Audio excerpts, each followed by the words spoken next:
Welcome to the Poultry Leadership Podcast. I am your host, Brandon Mulnix. Join me on this episode as I interview Aron Ralston.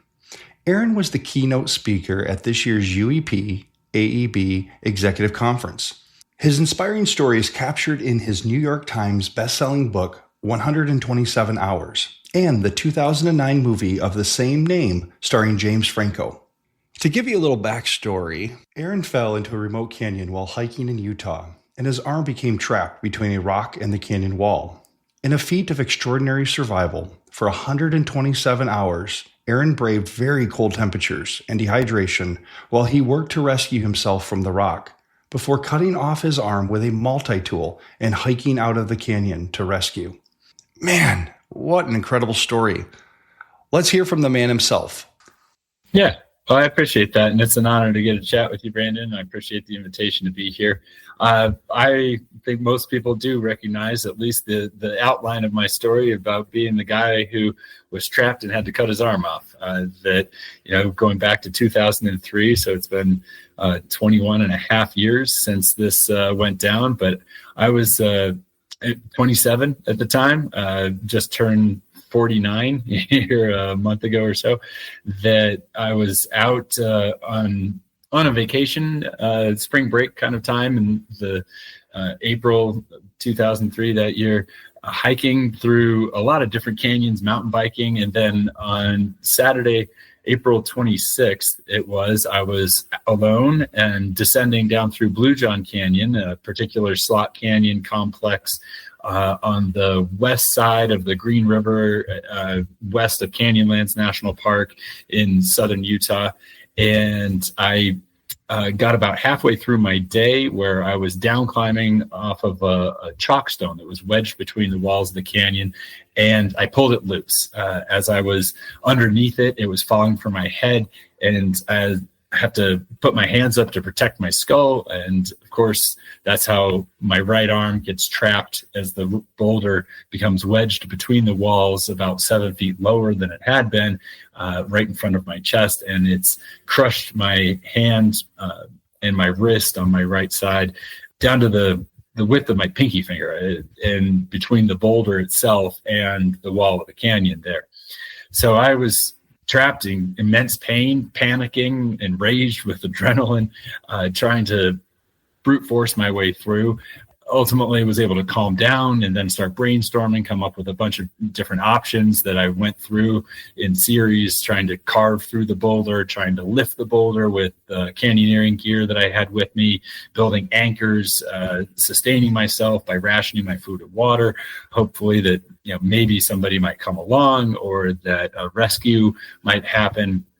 But ultimately, after 2 days, 3 days, 4 days, 5 days of all of this, understanding I'm going to die here, not able to even take the most extreme measures. In the first hour, I thought, I'm going to have to cut my arm off.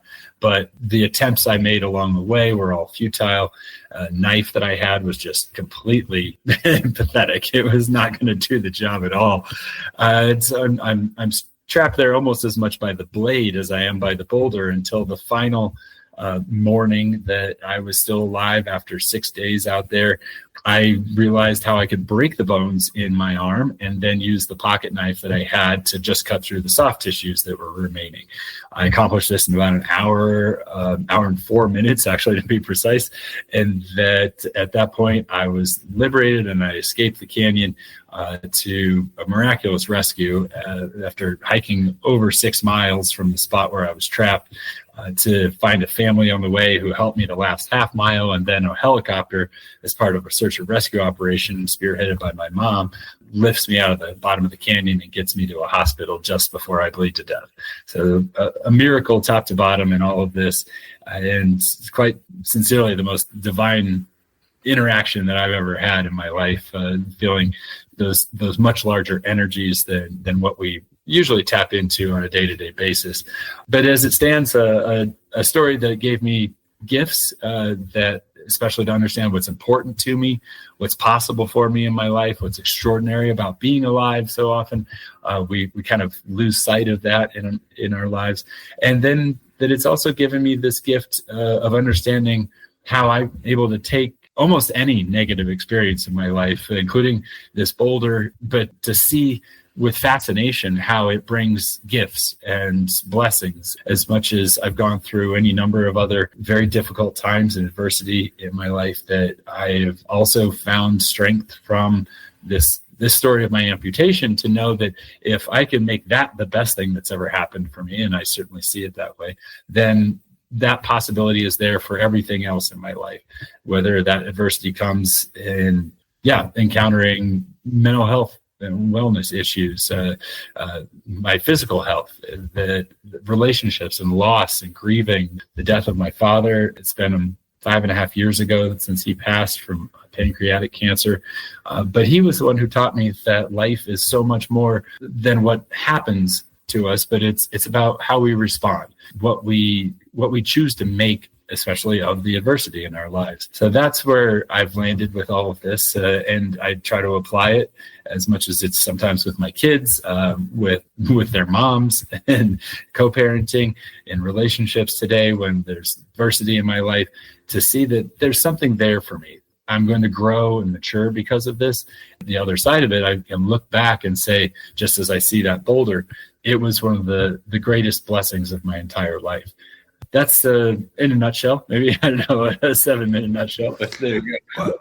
Well, I mean, you're a New York best-selling author with your book that details the story in written form. Mm-hmm. And you had a movie made about it a few years later. You had someone, James Franco, that played you. Is that true? Yeah, nominated for Best Actor for the role, and 5 other Oscar nominations for the film in total. So, it's definitely had some traction out there in the world, and still, most people, though, they know about the guy that cut his arm off. But again, my perspective on all of this is that I share the story about the guy who was smiling when he cut his arm off. As you recall from seeing my presentation and putting that emphasis on it, it's about whenever any of us are going to encounter something that's demanding of our highest potential, we get to choose how we frame it, how we see it in our lives, and even to find gratitude for it, which I certainly have from this experience and from all of the experiences, as hard as they've been, going through financial hardships, going through depression, going through again, like loss and grieving and the anxiety and worry and uncertainty of life, it just like on a daily basis for so many of us. And to be able to find something, whether it's to find a way to come back to peace in our lives, maybe it's about innovating and changing, creating a new opportunity for ourselves. Sometimes it's about maturing and understanding that we're not so much, again, in control of what's happening, but what we are getting to control is about what's inside of us and our mind and how we approach things. All of that is there, and it's part of my story and what I hope to be able to give to other people through it. As you shared your story to a room of business executives who throughout that event started talking about the challenges of family farms, the challenges of generational farming, the challenges of avian influenza, which when you're down once, then down twice, and now some of these farms are hit a third time, it's like, how do you get back up? And when I heard your story and I could see the tears in these eyes, I could see the fact that you got back up. And I know from what you've shared in some of our other conversations is this wasn't the only time that you smiled cutting your arm off, but you've had to live 21 years after. Can you talk about those moments about getting back up over and over and over again? Yeah. I think there's the physical aspects of this, because I went into the hospital, I had 5 surgeries, and every time I would start on my recovery and then have to have another surgery, it would set me back to a place where I was incapable of doing anything for myself. I mean, not even able to get up out of a hospital bed to go to the bathroom on my own. That in time, of course, after all of that, was settled out, but then I was fighting a bone infection. And that even with the best and strongest antibiotics out there, I only had about a 50% chance of surviving, which I did, obviously. But talk about setbacks along the way, developing and integrating prosthetics into my life that enabled me to get back to so many of my outdoor passions. And at the same time, the challenges. And it's an iterative process that, okay, we're going to create something, and then there's some things that don't work so well with it. Perhaps iteration after iteration before we get to a place where, okay, this is now reasonably functional. So that whether it's mountaineering or skiing or rock climbing or ice climbing or any of these other kinds of activities that I enjoy, rafting, that I can overcome and adapt and refine, that all of these are strategies in terms of how we encounter adversity and what we do with it. So of course, getting into relationships, many ended relationships, some that caused tremendous heartbreak. I lost friends to suicide. Again, that grief and loss. My dad, all of this, though, it reminds us that, especially in love, which is what life is all about. That's what I primarily learned in the Canyon. It's about relationships and love, that we get hurt or something ends. There's a lot of feelings there. And we do have to get back up. It is the purpose in our lives. Once we close off from love, that's where depression and eventually how my friends came to those choices to end their lives. We're not living anymore when we cut ourselves off from love. It can be hurtful. It can be scary. Of course, that's another one of these times where it's, again, we get back up. We have to keep working at what our life's purpose is. And that is to live with an open heart, I believe, an open mind in terms of where there is setback. There's also something that's a gift that's going to help us leap forward. And that's the mindset I keep coming back to. It's the choices that we get to make when something terribly difficult comes our way in life. There is a trauma, but we get to make a decision there about if that trauma is going to become a tragedy or if it's going to become an opportunity for transformation and maybe even triumph. Definitely understand the plight of the farmers and really, the plight of the country at this point, trying to the empty shelves of eggs where they should have been for most of the month of November. Even my daughter was like, "Dad, if you see there's no eggs anywhere." Like, yeah, it's a big deal. Also, there is a future ahead, and there's trying one more time. I believe finding a better way sometimes, that we adapt, that we grow through that loss, and that we grow through perhaps even a new opportunity that comes. I don't know exactly all the specifics of what that looks like in any individual's case. I just know that when I take on that mindset, that it leads to better things in my life. A great example, I've been through the better part with my daughter, almost a decades-long custody battle, that even at times when it seemed like, there was some resolution, it was kind of that idea, well, we can win the war but lose the peace. And there was a lot of that over the years too, until finally, and this is just the most recent development. A week ago to today, as we're recording this, that her mom and I signed a global settlement to set all of this aside because we want peace in our relationship, our co-parenting, and for our daughter more than we want all of the rest of fighting. And we just see that something must change, which that takes a lot of growth, even as kind of wish it could have happened 8 years ago, 9 years ago, maybe. But where we're at today, I'd like to think that we've both grown so much to know that this is now we're excited about and ready to move forward in. And it's about having something that's more sustainable and that's more beneficial, especially for our daughter. Again, it's a lot of examples, but it keeps coming back to making that choice to see that it's not something that's happening to you, but that it's happening for you. And if you have that kind of perspective, I believe you can find fascination with negative experience and turn it into something positive. Aron, your words are incredibly encouraging. I've been at that place where I had a car accident, broken face, just sitting in that hospital and going, how do I make this a blessing? Because this could be the worst day of my life. I could whine, cry. I literally have an excuse. My face was broken, head injury, all that. I could make an excuse. And it's like, you know what? That doesn't bring anybody peace and joy around me. Making it the best thing that ever happened to me just opened up an entire perspective on it that I couldn't have imagined. As you go up and down, there's other people going up and down right now. They have their mountains or valleys.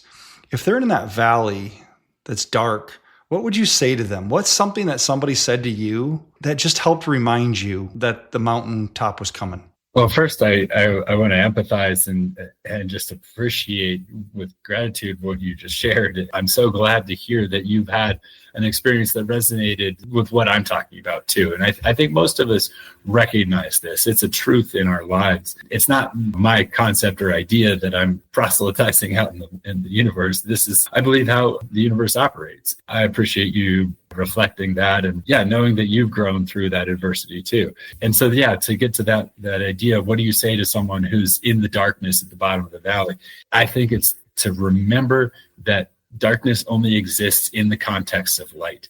And even when there's something that's right in front of you that is blotting out the light, know that the light has to exist for the darkness to exist. A boulder has a light side and a dark side in the metaphor that I talk about. The light and the dark in the universe has to balance. In our individual lives in a given moment, we can swing one way or another. And there are a lot of practices that you can put to use in your life in order to see some light when it might not be obvious. Part of it that is about putting intention, practicing gratitude, finding 3 things that went well just in that day. Even in your worst day, there's still 3 things that went well, and to understand why those things went well. To spend time curating and even cultivating some of that. One of the things I learned in the canyon was trapped, dying, knowing this is the end. And yet I would get out my video camera and hold it up in front of me and talk into that lens to my loved ones. And there would be a smile on my face, because you cannot simultaneously hold profound gratitude and profound despair in your heart at the same time. One will displace the other. And that was something I came to practice. Then it would be reflecting and saying thank you and that I love you. It's what brought those smiles, even in the most desperate and isolated experience of my life. I think that there are always ways where you can find something that is light and that is beautiful in a moment. And sometimes that means turning to a loved one, calling on them for some help, support, for a conversation, to share the adversity that you're going through, trauma, emotions, because we're not alone in that. And the more that we connect in those times of even the darkness, that's how we find the light again. Someone else who has been there can empathize and says, it will get better. Maybe finding out that, okay, you're through the worst of it, and now you're taking steps to improve. I know a lot of darkness in my life, and some of it, goes back even to my adolescence, being bullied and ostracized and made to feel less than, and how I responded by then building myself up and trying to make myself even more than, and some of that competitive ego kind of stuff lingered well past its utility. Then there's the process of trying to shed that and come back to some equilibrium that you're not such a jerk to be around, because you're always trying to boost your ego because you're too afraid that you're inadequate. That's part of the arc that's there too. But to that person who's in the darkness, to know that, you've been through life enough to know that there are going to be waves where there's peaks and there's troughs, and there's another peak and another trough. And when you find yourself in the trough, to know that there will be another wave. At some point, you'll be up on top of it again. And to know that even when you're at the top of an experience, that it can be helpful to remember that, there's going to be another trough coming. And so to appreciate it, to revel in that. Of course, we all know that in being alive, we will someday be dead. That has to exist. And to remember then the preciousness of what maybe a moment is, a relationship, an opportunity. I think there's a lot of these kinds of strategies to pull from. And for most folks, they know, what works for you. And sometimes it's like, oh, I'm feeling stuck and stagnant, and in that kind of a darkness. So like, get up and move your body, and that helps loosen up some of the feeling of stuckness. And it's what can open up your mind more. Maybe it's listening to a favorite song, doing something that actively takes you to your happy place, doing a dance, whatever that is. Just go run as fast as you can for 30 seconds in place. Get your heart rate, feel your aliveness that's there. There's any number of mechanisms that can take you, but it's to keep seeing the both and in life. That yes, you can be feeling down and heavy and tense way, and also be in touch with something that's light and that brings you joy, and that happiness is also possible. Really, I come to see my story as about being this practice of happiness. If you can be happy even in a time where you're dealing with the most intense experience of your life, then what's stopping you in anything? If you have that kind of a practice, I think you will always be able to find and come back to your happiness, because you know that even the biggest adversities in life are there to help you grow. And that's like, okay, I'm grateful. I welcome it. The last thing I did when I walked away from that boulder is I took a photo of it and said thank you out loud to it. I mean, amputated arm, probably going to die on my way out of here. Certainly it's a massive risk to be taking, but at least I wasn't going to die in that place. And I left that spot with gratitude. Every time I've been back over these 21 years, to stand there most recently with my 2 kids on the 20th anniversary of my entrapment. And it was to say thank you again and again and again to that rock for all the gifts that it's given me in my life. You talk about your past, you talk about how it's programmed you. I mean, your positive energy, even in the negative. How have you recently grown? I think it was recognizing, and I appreciate that, because I mean, I strive to continue to grow, discover like where is there some kind of belief or limitation that I have in my life. It takes a little extra courage, or maybe it takes some perseverance, some extra effort. But the big one that I'm reflecting on is recognizing from that experience of being bullied when I was an adolescent, then coming to this value I held for the last, more than 35 years, was to say that, I'm going to stand up to bullies. I'm going to seek justice. I will gain advantage over them by winning, by being righteous, by holding them to account. So maybe that's a good strategy for a while in life. And then you start to see like how, wait, I'm over applying that to situations that are not that.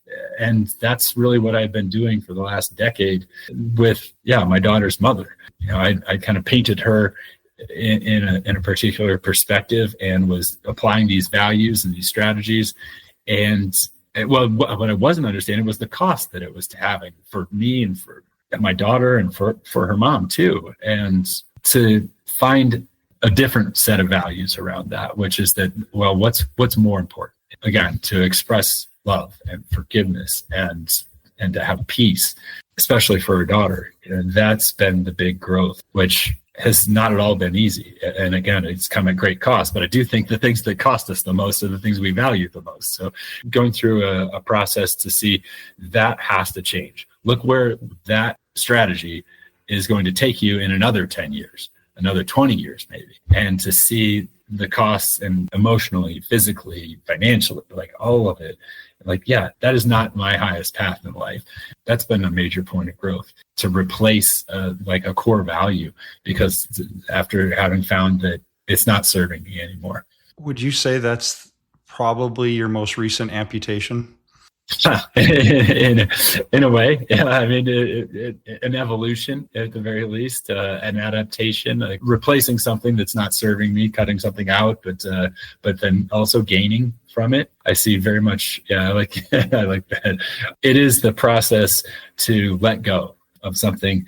My hand, it was dead, it was decaying, it was decomposing, it was going to kill me. So to say goodbye to that was also saying hello and thank you to a whole host of other gifts and growth that were yet to come in my life. None of it easy, and all of it worth it. Yeah. I really appreciate your vulnerability here in talking about your situation with your kids, and that you were willing to amputate that idea, that attitude out of your life. And now it's time to turn around and take that picture and see what that moment's going to look like and how you're going to grow from it. Aron, I want to respect you and your willingness to serve. Is there anything else you want to share for the farmers of the U.S., the farmers of the world? Yeah, well, I want to come from gratitude. And I grew up, especially on summers, going over to my relatives in Ohio and ride on the tractors and bale the hay and take care of the animals. And so I just have a lot of respect and gratitude, especially for the hard work, the early mornings, the long nights, and everything in between. The sacrifices and the toll that all of that takes when, especially in these times with like losing a flock after flock after flock. That experience, I at least see and appreciate the costs and the toll that it takes, and also know the value and the growth that's there, and to say it's worth it. So keep going, and thank you, because I got lots more omelets and pancakes and cakes to make, and so keep going, please. My kids and I, we appreciate you. Aron, thank you for being a guest on the show. Listeners, if you want to learn more about Aron's story, pick up a copy of his book, Between a Rock and a Hard Place, on Amazon. Hey listeners, stay tuned for our next episode. I got a chance to sit down with Iowa egg producing legend Jim Dean. You will not want to miss this episode. Are you afraid of missing an episode? On whatever podcast app you have, iTunes, Spotify, there's a follow or subscribe button. Click that, and every episode as it's released will be automatically downloaded to your device. You'll never miss an episode. Interviews like this are not possible without the support of Prism Controls. Please check out all the newest technology at prismcontrols.com. Thank you. Have a great day.